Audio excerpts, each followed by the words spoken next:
माझा आवडता ऋतू पावसाळा आहे. पाऊस आला की सगळीकडे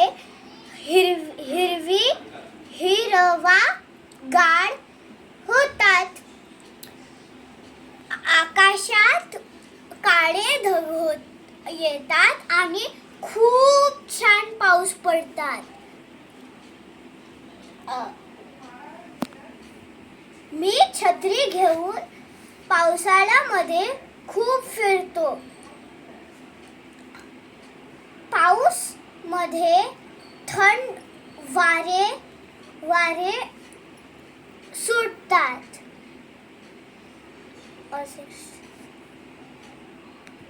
मातीची गंध खूप छान असतात. मी माझ्या मित्रासोबत कागदनी नाव बनवतो आणि पाणीमध्ये सोडतो.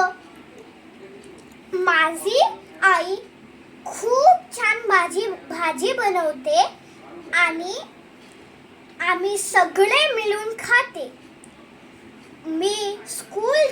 मी शाळेत जातो तरी पण पाऊस पडतो. तो पण शाळेत पण पाऊस पडतो. असाही मला पावसाळा खूप आवडतो. थँक्यू.